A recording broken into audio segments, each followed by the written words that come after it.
今回はネトジュンさんの直感回路を育てる方法3種類をご紹介します。直感とは何でしょう？ネトジュンさんは直感とは身体感覚が持っている膨大な神経情報が右脳を通じて意識に届く特別な情報と表現されています。私たちの体の細胞や神経は実は他の存在ともつながっている。ネトジュンさんはそこをすべての意識が一つになったワンネス、あるいは集合意識のネットワークのようなものだと語っています。その情報網は私たちと関わるすべての人とタイミングが調整されていて、時空を超えた生命全体の意識ネットワークかもしれないと。どうやってつながるのかではなく、本当はすでにつながっているのです。ですが残念ながら意識とその情報が途絶えています。左脳ベースの意識の特徴である今ここにいられない傾向が、こうした重要な情報網と意識をすれ違わせているのだそうです。直感回路を育てるための基本は、意識を今ここに留めること、身体感覚を感じ続けること、普段から今ここ呼吸やエレベーター呼吸などで左脳の思考を鎮めて、直感が通りやすいベースを整えておくことが大切だそうです。ネトジュンさんは私たちが意識で理解できる直感は実はごく小さな範囲だと語っています。直感はこうしなさいという完全な答えではなく、次の一歩のヒントとなるような形で届く。それ以上のことは動いた後に起きる。ネトジュンさんは人生を一本一本の糸が織りなす巨大な織物に例えています。あなたという一本の糸が動くと、それに触発されて他の人の糸も動き出す。そうして見えないところで世界の織物が織り進められていく。だから動かなければ何も起きない。そこがまた面白いところだそうです。そこでネトジュンさんが実践しているのが質問ボタン。日常のあらゆる場面で右脳直感に問いかけるそうです。心の中にボタンをイメージして好きな音を設定する。鈴の音でも声でもいい。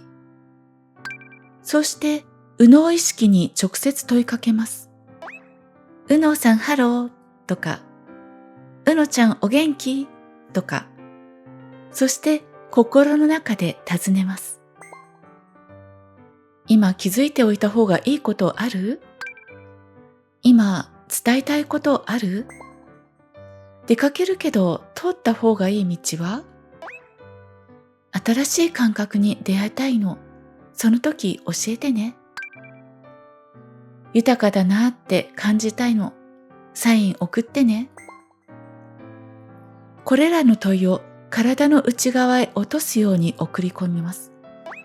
ちょうどエレベーターの呼吸をしているお腹の中の空間へと喉から落とし込む感覚です。問いかけをしたら口角を上げて普段通りに過ごします。すると答えは思考で埋まっていない空白に現れる。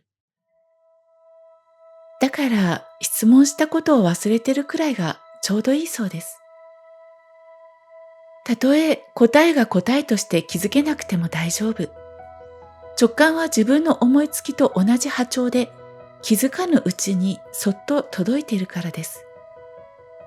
自分で思いついたのか、届いた答えなのか、最初のうちは見分けがつかないかもしれません。ただ、先に思考が続いて、そこから考えて導き出した答えではないものです。もしこういうふうにしたらきっとこうなるよね。じゃあやっぱりこうすべきかな。というふうに思考が出す答えではありません。これは左脳の予測に過ぎません。そうではなく、唐突にそこに発生した、そんな知恵です。例えば、急に近所のお店が鮮明に浮かび、あ、今日はあっちを通るんだな、と腑に落ちる感覚。それが直感だとネドジュンさんは語っています。それを得たらもう決定済みにして左脳に妨害情報を出させないようにします。左脳が遠回りだ、無駄だ、意味がないと口を出してきたら、はいはい、却下、もう直感で決定済み、そう伝えるそうです。このやりとり自体が直感の神経回路を育てている。続けるほどにレスポンスは早くなり、感覚もわかりやすくなっていく。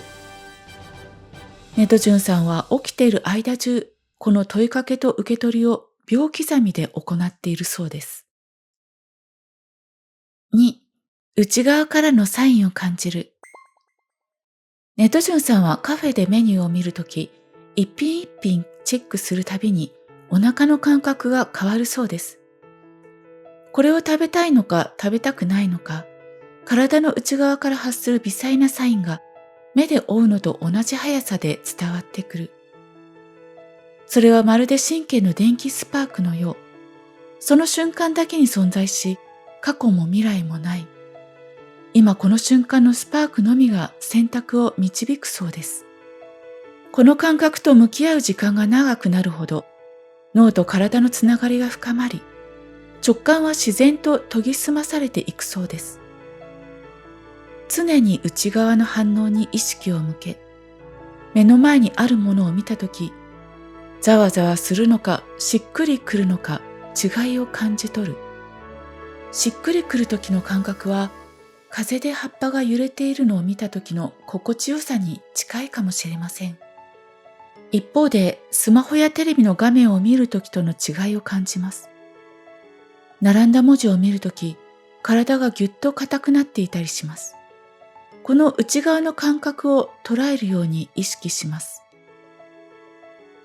ネドジュンさんは、体の内側や感覚に意識を向ける時間が長ければ長いほど、直感回路が育っていき、直感に気づきやすくなるとおっしゃいます。3、直感のための空白を持つ。これは前回の動画でご紹介しましたが、思考で答えを出さないこと。疑問や悩みなどで思考がぐるぐるしていることに気づいたら、思考で答えを出さないで考えることをやめます。そしてこう宣言するそうです。私は頭では考えません。直感にお任せします。空白のままにします。その後頭の中の考え事を両手でわしづかみにしてお腹へ投げ込む。そしてもう考えない。しばらくすると答えがわかる日が来ます。思考で埋めない。